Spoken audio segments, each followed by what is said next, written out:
Hello, everyone. Welcome, welcome, welcome to our wonderful event for today. We're going to be with the most amazing Tirelle Barron. For those of you who do not know Tirelle, we're definitely going to get used. Well, you're going to get familiar with him in just a second.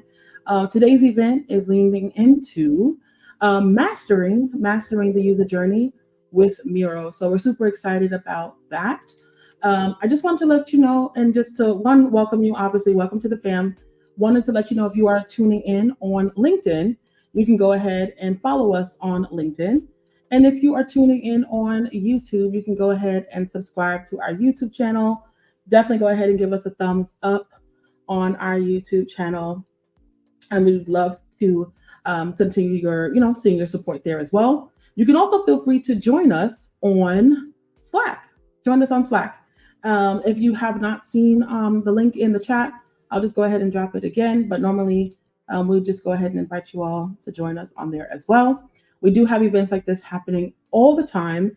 Once every month or once or twice every month, we'll have some really cool events like this happening virtually. So no matter if you are tuning in from New York, where we're based, or if you are across the world in Ghana, if you are in, I don't know, the UK or whatever have you, we're super excited to have you a part of us. So for those of you who are new to Mentoring Collective and may not be as familiar, we are an organization, community-led nonprofit organization, leading the charts when it comes to empowering first-generation individuals in tech.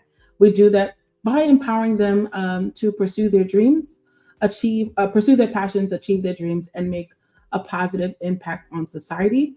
We do that through education programs, where actually Tirelle was our first partner to help us launch programs back in 2022. We have partnerships now with Grow with Google, and where we're helping individuals get certified. Also, we have mentorship initiatives and events as well. Earlier this year, we had a speed mentoring event, and we're going to bring that back as well next year. But we also have other initiatives that we're helping to pair individuals with tech professionals.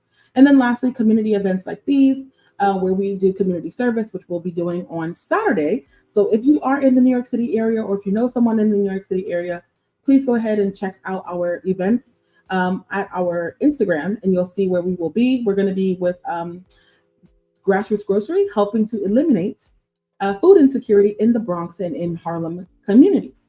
Also, next week, we have an amazing event with the most amazing, I guess I'm biased because he's my brother, but Christopher Power, who is a wealth advisor and for JP Morgan Chase. He has been doing incredible work within the community, just empowering individuals with understanding how to invest and maybe learning the, really early levels, early versions of investing. So if you're interested in that, please go ahead and come on by. We also will have a Q&A session with some light refreshments and some swag as well. But like we have today, the most incredible host today, Tirelle. He is a content specialist, content manager, actually, and UX manager and founder. He is absolutely incredible. He has various opportunities and various ventures where he has done incredible work when it comes to civic research, community initiatives, and just making sure that folks are getting back to not only connected to the community, but also understanding what does it look like to be involved in civic studies. He also is a champion of really making connections human in a world where you might feel disconnected, especially when it comes to being in different geographic areas. So I'm excited to have him lean into the tools that he's been leveraging to create such great success. So over to you, Mr. Barron. What's up? Hello, what's up, everyone? I hope you're doing well. Like Chanel eloquently said, my name is Tirelle Barron, content manager, UX researcher, and founder of TBR. Similar to Mentoring Collective, we're always about accessibility and making sure people have the resources and the tools and education they need to do whatever they want to do in life. So I am super happy to give this presentation on one of the core things that a user researcher should have in their toolbox, and not just a user researcher. If you work in content, if you work in design, and if you work in product in general, knowing about what a user journey is and how that affects the overall product or system or service that you're putting together will always be something that you can always reference and use no matter what. What you're seeing in the background is actually a tool that I love to use on a daily basis, and it is called Miro. Now, Miro, formerly known as Real Time Board, I think they were released in like 2017, but they've been making some really great waves as a digital virtual platform that allows anyone to collaborate no matter where you are. And as you guys heard in the intro, that's something that we're both about. So this tool is a nice decentralized medium for research, design, and most importantly, brainstorming and getting from idea to solution. If you don't know about Miro, I'd 100% start using it. I'm a frequent user. I actually just came from New York doing a presentation for Miro on how to use their new AI features that they have that really bolsters a lot of user research, and also inducting new members into the Miroverse Hall of Fame. 2023, I was their creator of the year, mainly making boards that you'll see here that tackle a lot of different things. This is like a scrap board of just like different ways that I'll show you guys about user journey mapping. But this is a journey map that I created for one of the early case studies for my company, TBR. And at TBR, we always focus on building bridges to social capital, one solution at a time. So that's through case studies, that's through different products with Let's Grab Coffee, and we can talk about that afterwards. And also collaborations like this and giving back and teaching people about what they should learn when it comes to users. I mean, if you're creating products, services, or any product or any innovation, you always have to put the user first. So this will serve as a backdrop, and I'll chat about user research and user journeys step by step, and we'll use this as our what's a good word to describe that? We'll use this as our scrap sheet to like go into the different facets of a user journey map and how user journeys, each facet of a user journey plays into this bigger map. And we'll also give you like the context and everything to that as well. But all right, so let's get straight into it. So as you all know, or you don't, that's why you're here. A user journey is a visual representation that maps out the process that a user goes through to achieve a specific goal within a product or service. And once you understand these journeys, it is crucial because it allows you to see where users might face challenges, help you and your team uncover opportunities to enhance their experience, and ultimately align whatever product development with their needs. The closer you can align those two with their needs, you'll have a successful product. As you deviate from that, you'll start to see more distance from your product or service. From prior experience, again, I worked at Snapchat for 4 years, and I've been at Meta for 1 year. But even with each of those, how user research really plays into each decision that we make for whatever vertical we're working on. If at Meta, if we're working on Instagram and we're looking at certain negative user experiences and we're trying to develop solutions for that, we always start with UXR and figuring out where are our biggest problem areas, what products or service are aligned with that, and how does that relate to the experience that we want to promote. So key points that you should always take away from this: a user journey helps us understand the user's experience from their perspective. It's not from your perspective. You can't have bias in this process. Next, it helps you identify touch points, pain points, and moments of delight. Now, you want to focus on like moments of delight because when someone's using your product or service, you of course want to highlight when things go right. And you of course want to highlight when things go wrong. And how that is translated is usually satisfaction, dissatisfaction, or meh.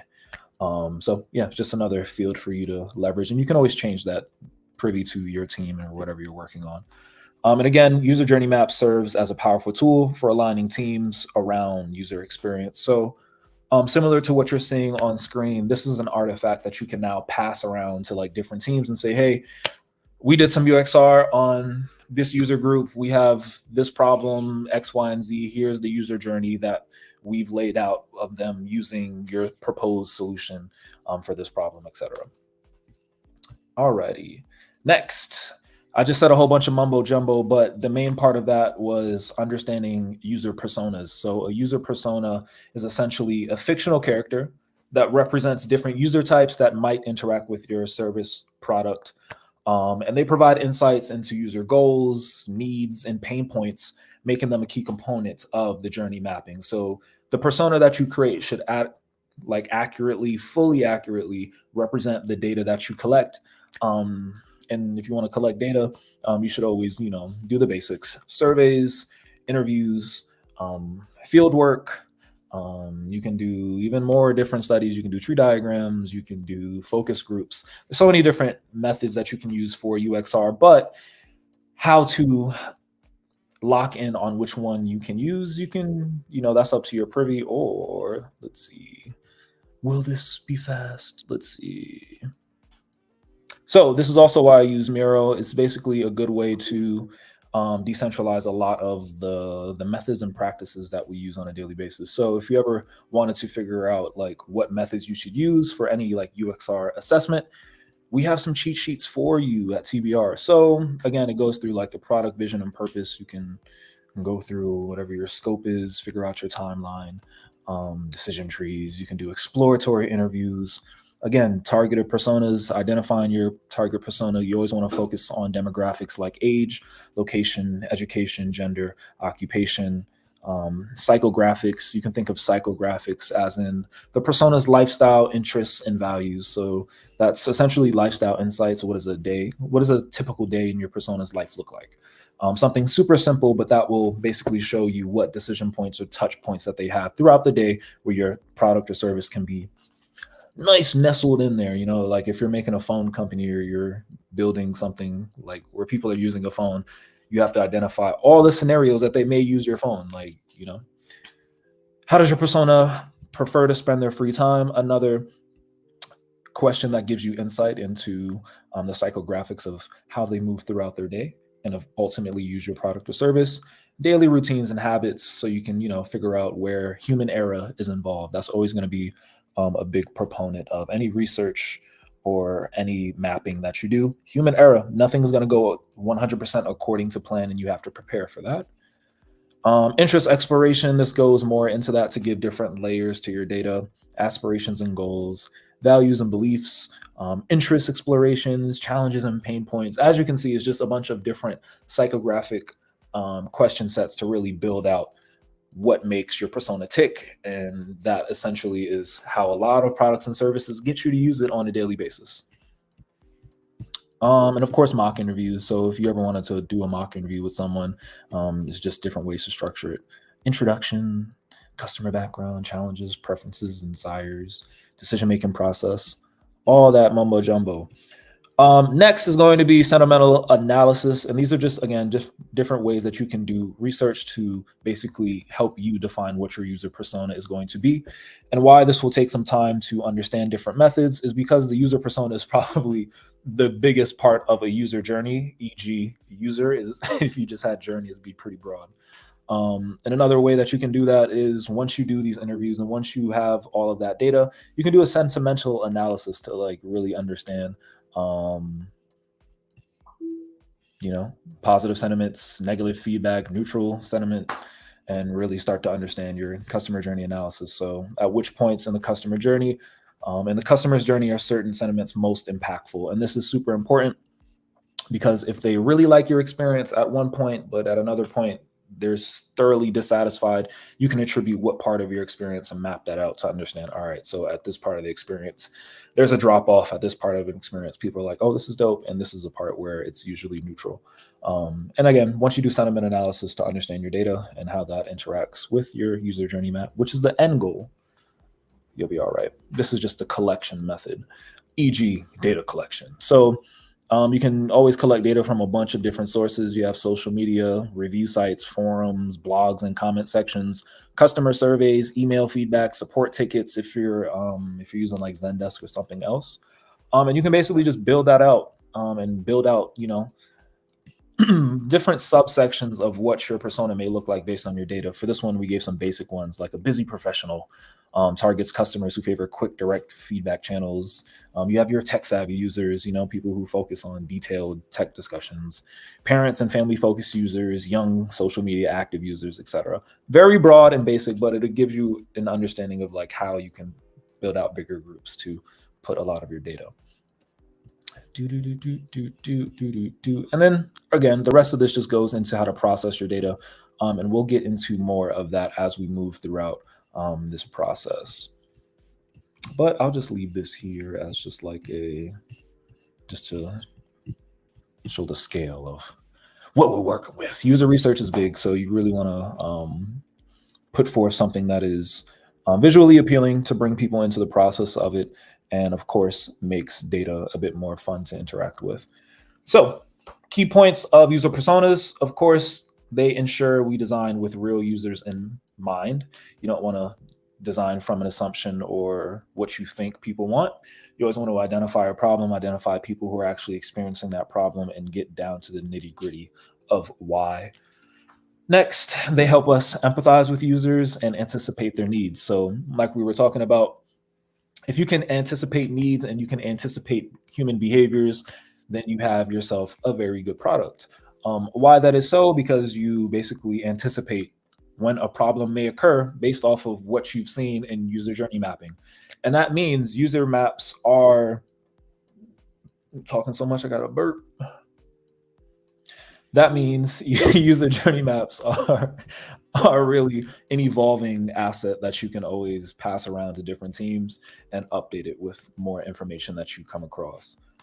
And lastly, user personas help us align personas with journey maps and allow for more precision targeting for improvements. E.g., if you break down your journey map into different stages and you find all of the problems are coming in stage 3, then you have a pretty good idea of why something is going wrong. All right. So next is the actual act of mapping out a user journey. And once you do have a persona in mind, after you've done all the collection, you've synthesized your data, you're like, all right, dope. Now we got a persona in mind. We actually want to map out their journey. So when you're creating a user journey map, it involves a bunch of different steps. First, you always want to identify key stages. So this is when we'll come on back to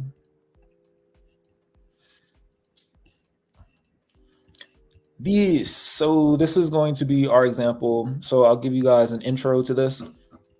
We did a safe studies, public safety case study. It was called Safe Streets. And we basically, what is like the plural form for dive? I almost said dove. Is that good in English? Yeah, let's go with that. So we dove into like the daily experiences of women in downtown Los Angeles. I currently reside in Los Angeles, in urban settings, specifically like downtown and Koreatown, and it represents the intricate challenge of ensuring public safety against the backdrop of dynamic societal factors and constraints, e.g., violence and crime against women in these towns were super high. So we wanted to do a case study to understand why that was and try to uncover some solutions. But basically, this was another exercise for myself and the company to really look into public data sets, look into what's being done around something that's impacting people that I care about, friends, etc., and trying to develop a solution from that.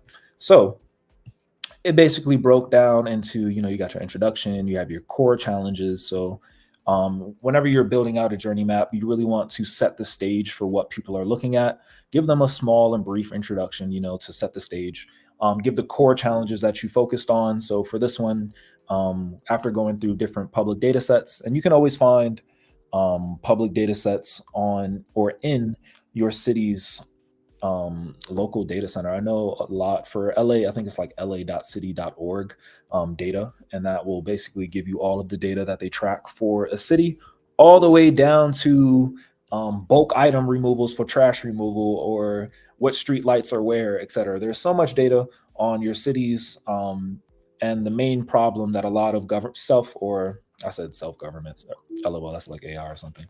But the main problems that a lot of governments face is they have a lot of data and they don't have enough data analysts or specialists to go through that data and make meaningful connections and work. So that's why you see a lot of companies doing hackathons, or that's why you see them doing a lot of contractor and subcontractor work to make use of this data to find different solutions and help people who are at the forefront of this.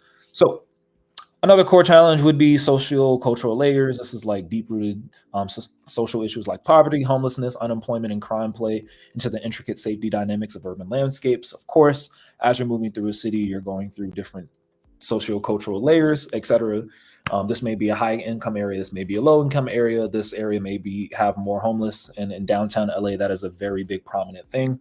And these things play into simple things that we do take for granted, like walking down the street at any time past a certain time. And I'm pretty sure even no matter where you are, you've probably experienced that where you've been, I don't know, this is getting sketchy out here. Next would be spatial pressures, and this is the compactness and high population density in urban areas.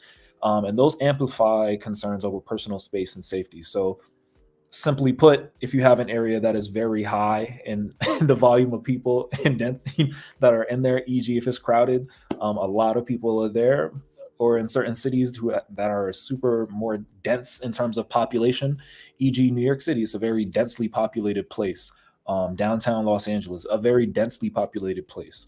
And how you can back this up is also by looking at your local data to verify that. And that was essentially how we identified this core challenge. Next would be your holistic, well, you don't have to, that was, just added sauce. So we added some sauce to that one, but this is essentially the approach. So the vision was to create safe urban environments using a blend of urban planning, human-centered design, criminology insights, and public policy, some things I'm super interested in. And we just wanted to put forth things to enhance safety. Practical methods, again, setting out your challenges, what your goals were, and project objectives, identify barriers, employ real-world feedback and urban data to pinpoint public safety concerns, offer some solutions, partner with local talent. We got into contact with, actually, I think it was the civil rights team at Los Angeles County, and they actually gave privy to a tool that they were using that tracks like all of the court cases that involve certain urban safety. And it highlighted some gaps in how it was actually playing out in terms of law and what organizations could tackle it and what organizations couldn't tackle it based off of the data. And there were some egregious cases that they were pushing to get some policy insights. But you'll always come across things like that, and that'll let you know when the problem is something that you can primarily solve yourself by putting in certain solutions, or if it's a legal problem or a judicial problem. And that'll just give you more insight into where you should, place your focus. But without doing this process to map that out and do the journey mapping to see what's going on and how that interacts, again, you can just aimlessly go in a bunch of different directions. So let's go into the key data sources. LAPD crime data. So again, these are some of the data sources we used.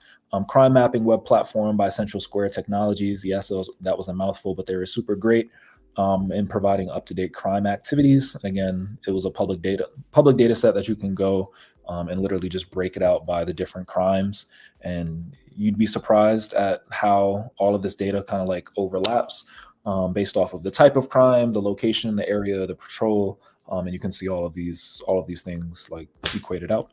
Los Angeles County Equity Explorer. So this helps pinpoint vulnerable zones and equity tiers. Essentially, what's the income of the area, how much money people are making in those areas, what access to different tools do they have, e.g., what percentage of households have access to reliable internet, phone services, etc. And it just goes through all of the barriers for equity in an area that you can basically combine different signals for equity and build out basically like a criteria for how you want to examine those areas by equity and access. So if it's a low access area for equity, of course, well, not of course, but for LAPD specifically, that aligned with that. It was more crime ridden, et cetera, which is probably, I'd say that's pretty common in different areas for a number of different reasons, but that's a different tangent. Voices from the ground. Again, this was more sauce that was added to it. And then we have our persona here. I think this was made on like Midjourney. So another good tool that you want to use. This is the full persona here, and this was linked to like a Notion doc where we put all of the data. This is paraphrased, and this would make this presentation way longer. So we'll just go into that. Again, wanted to create someone that represented the population, et cetera, based off of the data. You go through ethnicity, like we chatted about in the beginning of this, like cultural sensitivities, and you basically break down what they're actually going through, their thought process, their dynamics, all of those questions that we were trying to solve on like What do they do on a daily basis? What do they think? How do they think, etc. Your data should help you create something of a psychographic passage that will basically run you through who they are, what they do, and how they move through different situations. And you focus on one specific scenario. Alrighty. So let's identify those key stages since we've given like a long context to this case study. So first, you have preparation, commute, reach destination, they return, and reflect. Now, this is based off of the formal stages of a user journey map, which is discovery, consideration, action, and retention. Discovery, e.g., would be discovery is you think about it from the moment that you discover an interest or a moment you discover that you're about to make another decision point. You do before that. So that is why we chose preparation, e.g., the decision point is I need to commute to work at a certain given time. So you prepare to do that commute. The next part of that is the actual thing that you do, which is commuting. Next after that would be reach the destination. So it's if you can really think about user journey maps, it's basically breaking down a given scenario into stages that reflect the discovery, consideration, action, and retention. Discovery, e.g., is like when you find out something, your decision point. Consideration is you're preparing and planning to like do what you need to do. The action is actually doing what you need to do. And the retention is, all right, now I have to do this again. So what are the systems in place and what are the factors that are allowing me to, make this a continuous process?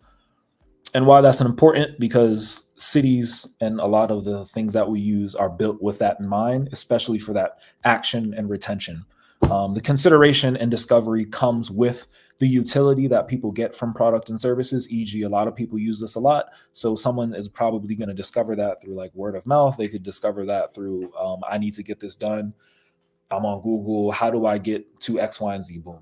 So yeah. First part of this is we described the daily route.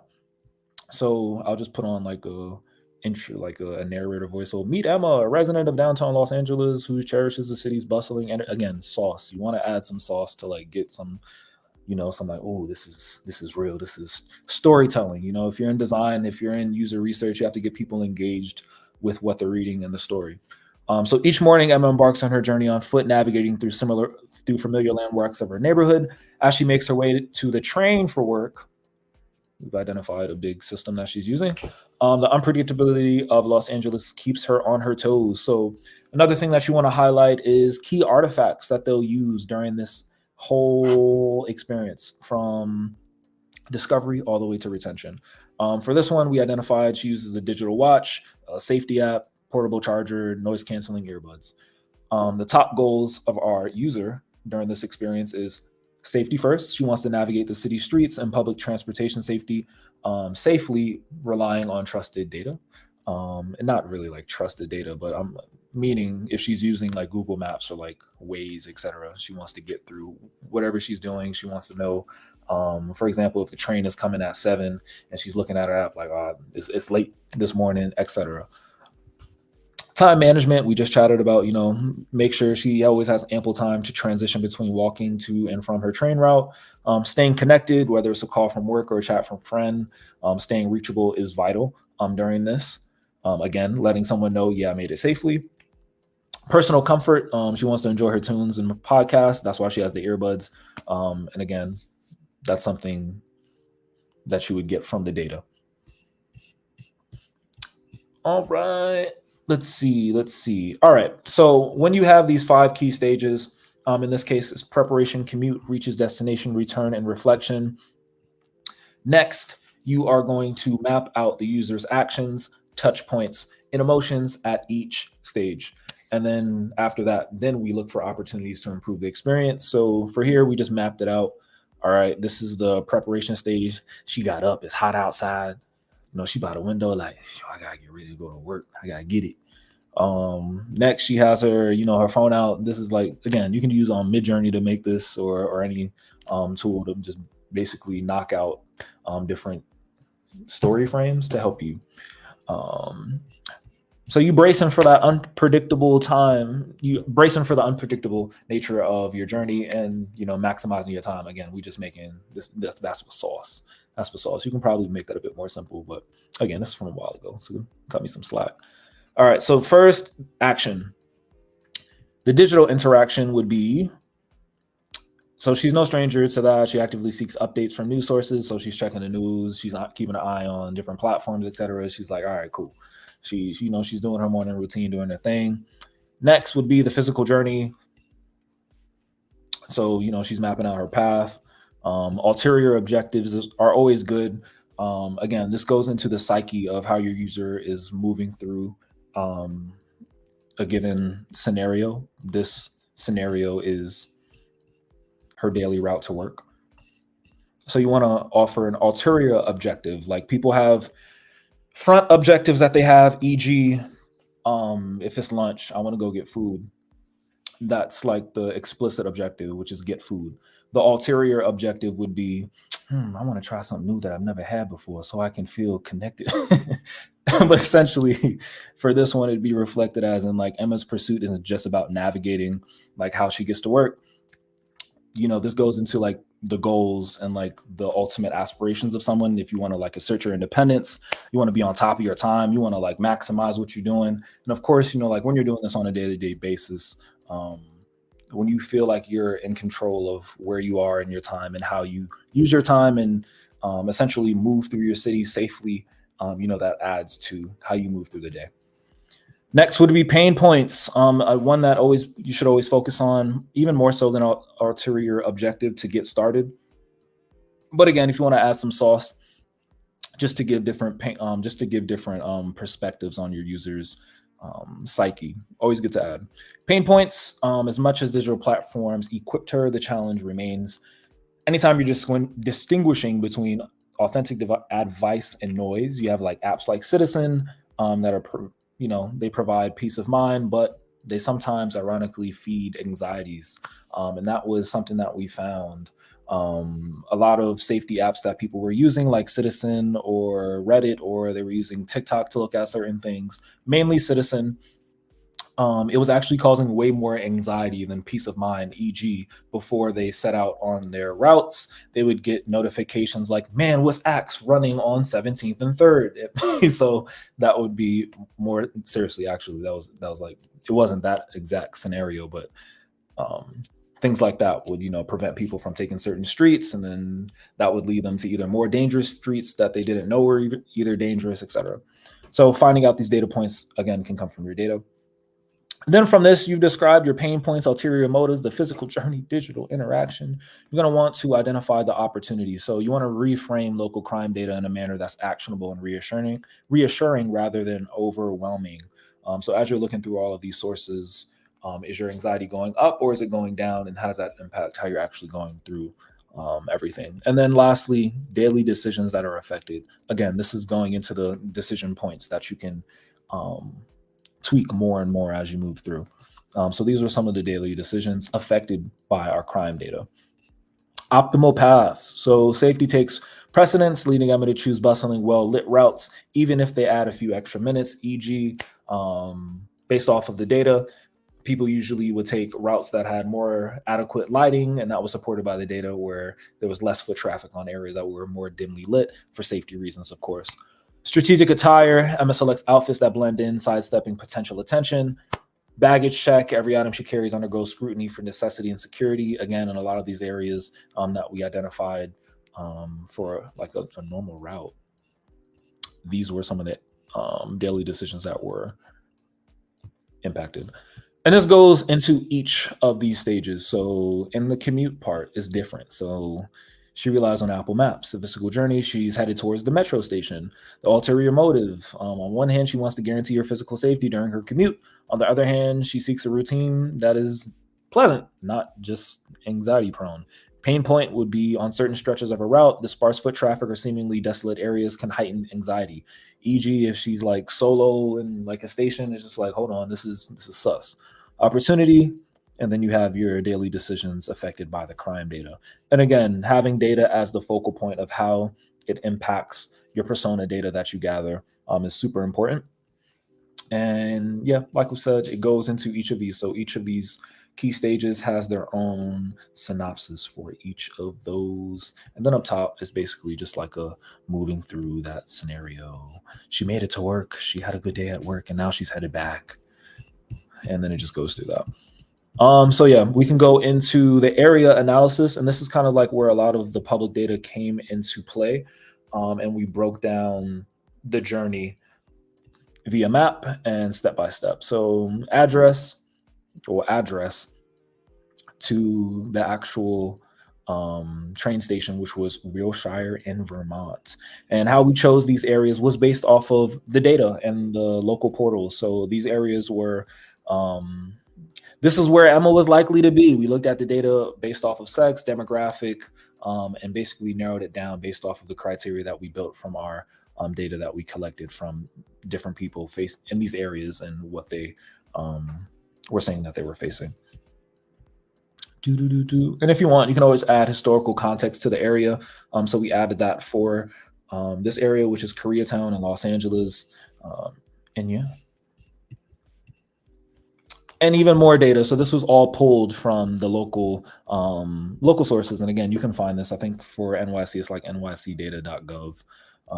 It's going to be mainly .gov. If you go to the local portal, you can find all of this data. So this was some of the demographic information that we found. Total population was 123 residents. Median age was 35.5.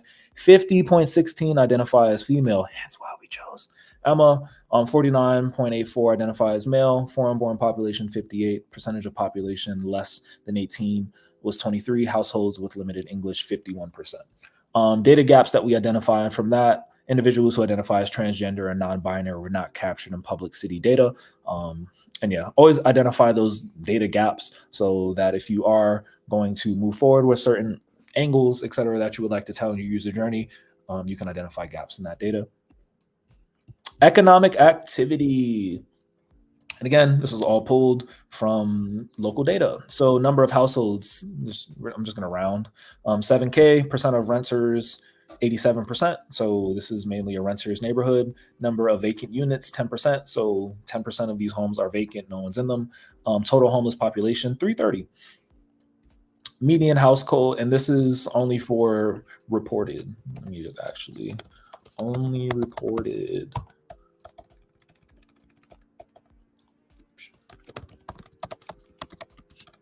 Only reported, because there could be unreported homelessness, etc. Median household income, which would be 40,000 or 40.7. Percentage of families below poverty line, 34.7. Percent of female-headed households, 29.2. Again, this can also be caught through census data, which was also used in this. Unemployment rate, 4.3. It's also a pretty resilient area. Households without internet, 27.2%. Households without a vehicle, 20.3%. And this was the overall equity index score. So possible scores range from 0, lowest need, to 100, highest need. So if it's a 92.2, it indicates a very high need. And that high need was determined from our equity index tool that we use for our local city in LA that you can also do for your area. And if they don't have a tool like that, that's also an opportunity for you to reach out and say, hey, propose a plan to get that incorporated in their system, and you just found yourself a new gig. Let's see, the equity index is a scale. Yeah. Cool. And then this really just goes into different. Ooh, I left a link. Perfect. Let's see if we can.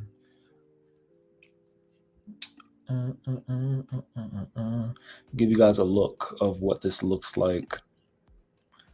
So you guys can see what this looks like and how you can like explore public data. This is essentially what it looks like, and you can like go through different areas. Yeah. Cool.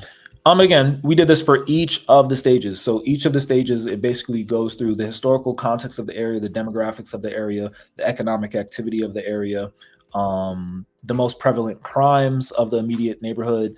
And this was all brought to us by the data that we found locally. Map out the areas, blah, blah, blah. You have all of that. And you can essentially see all of this data as it changes. And it goes, and it goes, and it goes, and it goes. And that's essentially like the basis of building like a large journey map. And of course, we chatted about like adding like sentiment, etc. You can add that into the passages that you create, etc., like the digital interaction, physical journey, etc. Or you can make that in terms of like a straight line with different dips and curves for enjoyment versus displeasure. All right. And then we chatted somewhat about data analysis for user journey maps. And that's usually going to be a lot of quantitative data. In this case, you know, let's see, most popular occupations in that area, most popular occupations by males, economic activity, more so. Let me see what else we got. Let's see, we chatted about data, have the basis of understanding the different key points of a user journey map. And I believe this is some more of the crime incidents that we were able to break down by like day by day or like the day of the week. So each of these were like broken out by the different types of crimes and the frequency that they had over by day. So like it looks like Sunday, that's when assault gets popping. So you don't want to be at a certain area. And this is her home address. So this is Route 1, Route 2, and Route 3. Route 1, her main thing that she has to face on a Sunday is assault.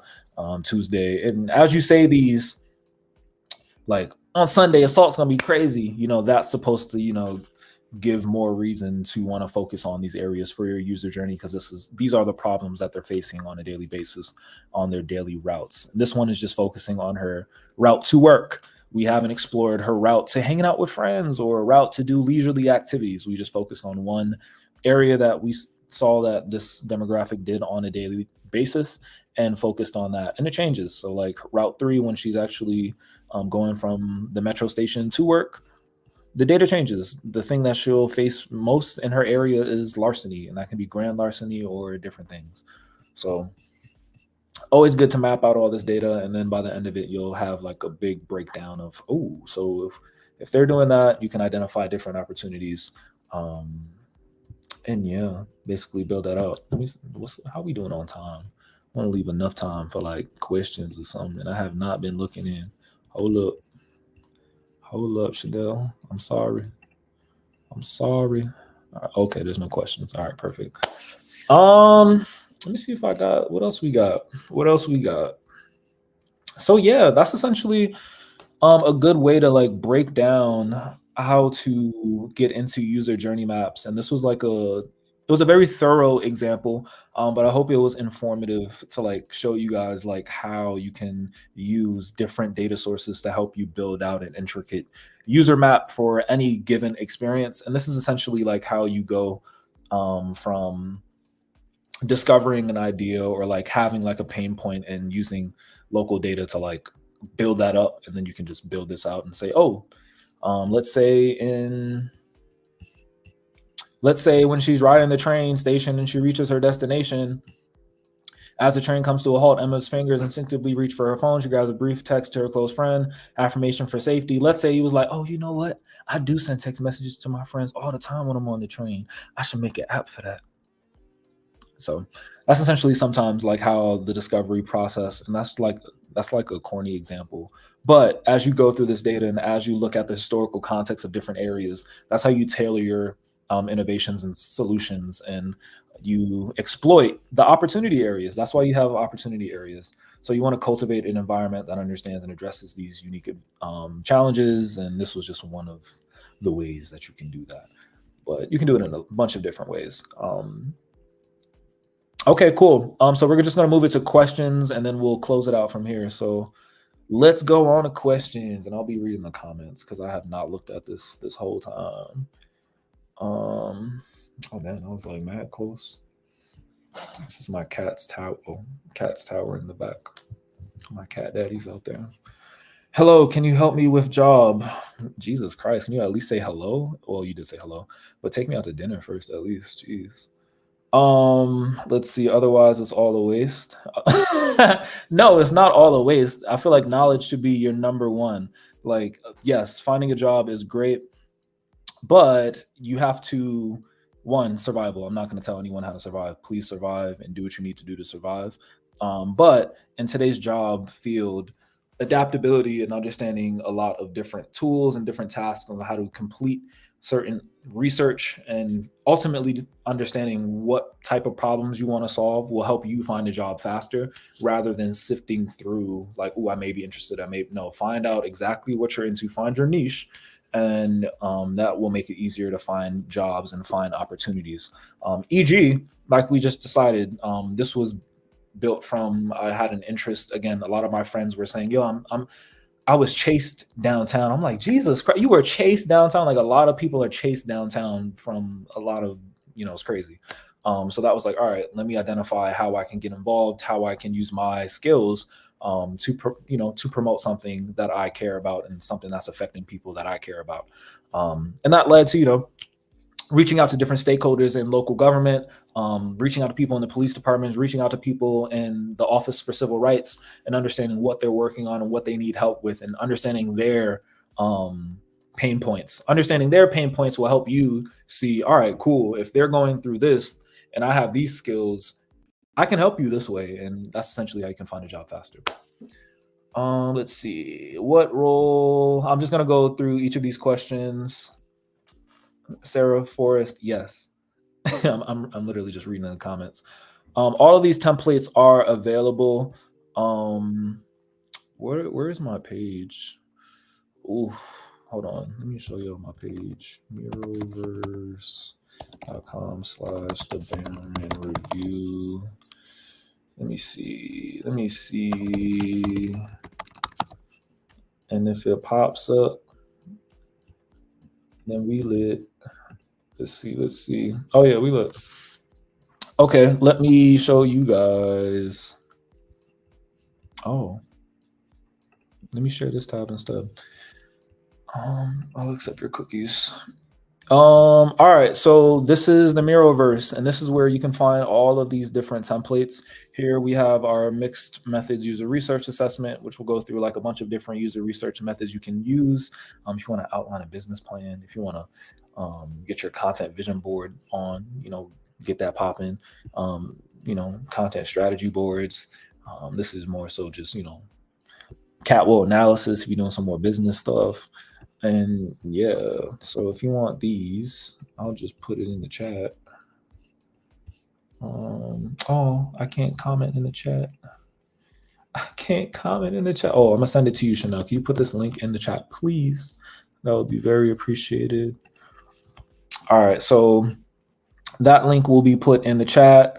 Let me go down these questions again. All right, what role does civic research play in understanding the needs of citizens when creating digital services? In the term civic itself, that means the people and the daily functions. Civic derived from civicola. No, I'm playing. That's like what all like the smart people always find, like the Latin. They always find like the Latin root of a word, but no. You have to, civic does relate to the people, so you have to understand the people and their daily occurrences. Like innovation is found in the everyday person, e.g. you understand what the everyday person is doing on a day-to-day basis, and that's how you understand the needs. Implicit needs or explicit needs being I need to get to work, the implicit needs of why do you need work in the first place, and you can like build that out through, again, psychoanalysis of like what those personas are going through. And that's essentially where research comes into play in terms of like putting the right solutions forth for those personas. E.g., let's say like the train company is noticing like a lot of people hate the train. They can't understand what solutions they'll put forth. Either it's like an app to like look at the different times, if it's like an app so that they can have like a digital boarding pass instead of having to print it out every day. But they do research and they understand the decision points of their user base to make that decision. Let's see. Next question, how can citizen feedback be effectively integrated into digital tools used in government services or policy creation? So a lot of that is done on a public forum. For different cities, they have like neighborhood council meetings. A lot of cities just simply have, what is it called? I'm terrible. I just gave a whole presentation on this. it's not neighborhood council, it's city council. City council. That was just like one word. Yeah, so like city council, you have different nonprofit groups that also do some of this work. You have different consultancies that do some of this work, and how citizen feedback is incorporated into that is sometimes it's grassroots, sometimes it's through digital campaigns, sometimes it's through census census surveys. You'll probably, if you like check your Yahoo, you probably got like a bunch of different survey requests from different government forums that tried to do marketing too well, and it looked like spam. So a lot of those things will happen, and how that is incorporated is they do sentiment analysis, census data, and they also use primarily the data sources that we were just looking at, like the Equity Explorer, and different city data. And they have data specialists that basically build out maps and different dashboards to see, oh my God, we've noticed a drop in, I don't know, bulky pickups in different areas. What's going on? And that's coordination on different silos within a government or a local government. Let's see. And then that leads to policy creation. So if they notice something is super egregious, or they notice something can be changed systematically, policy is essentially the regulator of a system. System is literally just a chain of occurrences that'll help you go from point A to point B. And policy is essentially the rules for how you can get through that, e.g. Laws and stuff like that. All right, next question. In your experience, I'm sorry, I had to gather my breath. In your experience, how can research into public behaviors or societal needs shape the development of digital services for civic good? Jesus, why y'all giving like these college-esque questions? Like, these are like think papers right now. Hold on. In your experience, how can research into public behaviors or societal needs shape the development of... Okay, cool. This goes into what we were chatting about before. You need to do research on the everyday person, on what they're actually going through, and how that like intertwines with the services and systems that you interact on a daily basis. Like, based off of, just implicit, like, let me stop using all these big words. Based off of things that you do every day, what do you need to get those things done? Like, if you're going to work, what do you need? You need highways, you need a car, you need X, Y, and Z. From a larger, like a macro view, systems essentially have all of these systems in place, and they're constantly doing research on certain behaviors so that they can optimize how their cities perform. And how you can optimize how a city performs is understanding people's behaviors and societal needs, because societal needs change, but behaviors may stay consistent. And how you want to like keep up with behavioral changes and societal needs is bringing people to court and changing policy. A good example of that is Uber. When they created Uber, they noticed a gap in policy when it came to like ride shares and like using your own personal vehicles. There was nothing that limited them from saying I couldn't charge someone to ride in my vehicle or making a service for that. So that's what they did. They noticed a loop in local governments everywhere. This was, just a public behavior, which was we all need to get somewhere. A societal need was I don't care where it is, I'll just use it if someone else has it and I trust them, e.g. like Airbnb and different things. And that led to a digital service that we now know as Uber. Let's see. How can data analysts, designers, and project managers benefit from using Miro in their workflows? Data analysts, one, it helps you visualize data in a very clear way. One of the best ways that you can use that is you can cluster different data. And let me share this tab instead. Okay. So yeah, you can cluster data in Miro, which is really good. I just basically like put all this out here just so it can be used as an example. So one of the great ways that I like to use Miro is taking like all of my sticky notes that I may have from like a brainstorming session, or this can be like interview insights, etc. And you can cluster objects, or you can group objects. I'm sorry, I don't need to group objects. Don't group. All right, cool. Let's cluster them, and you can cluster them by sentiment or keyword. We just chatted about sentiment analysis. However, It all depends on what you're looking for. Let's say we're just, looking at interview data and we're looking specifically at roles and functions of some of the users that we're looking at. E.g., what do they do? What's their job and what do they do? So we'll probably want to cluster that by keywords just to understand where are the similarities and rank it by prevalence. So it'll do that for you instead of having to do that yourself and looking through a bunch of different notes and you're like, yo, is that like what's going on here? So again, clusters it for you. You have volunteer coordination, fundraising and churching. I said churching.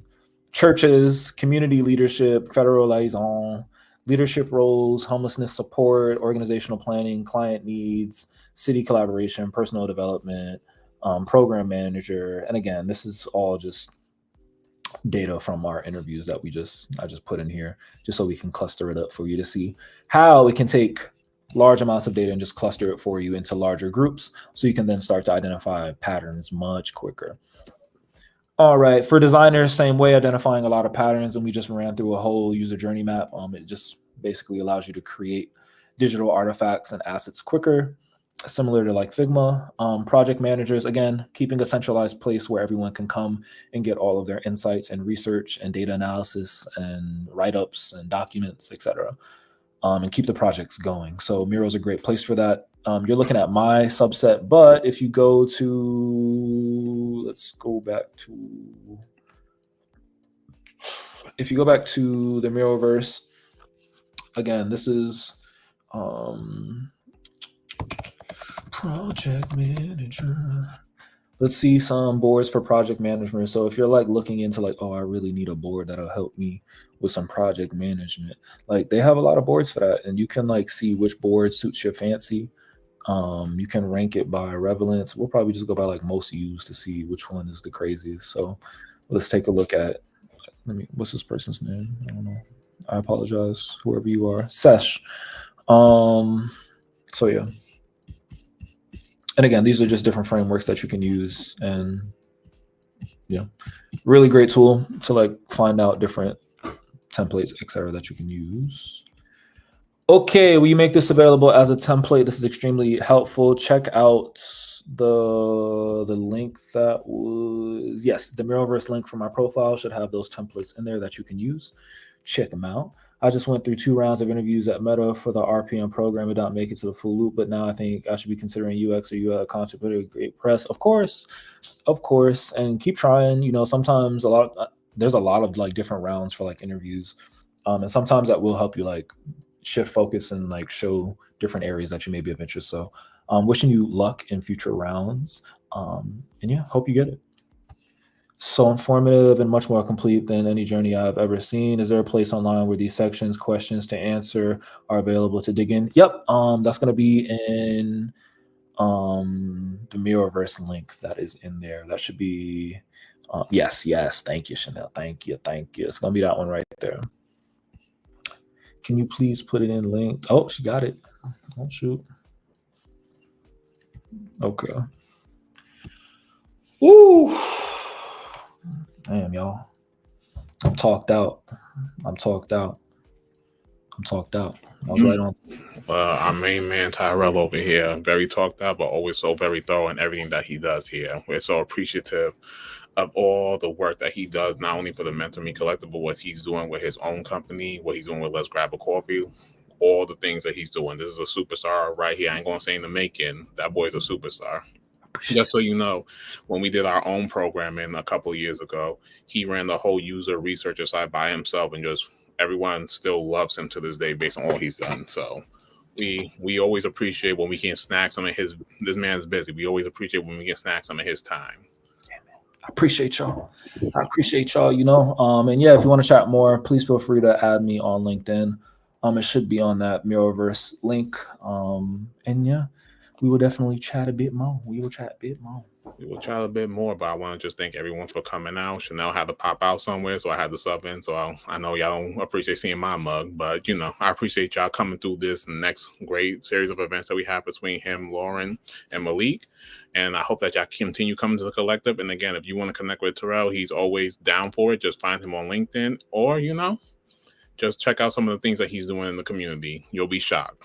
But I just want to say thank y'all all for popping in with us for another night, another round of these great sessions. Thank you, Tirelle, again for like coming in and just doing all the things that you always do and doing it magnificently. And I hope to see y'all on the week of October 21st. We got another series out for y'all. But until next time, we peacing out with the collective. Y'all be easy.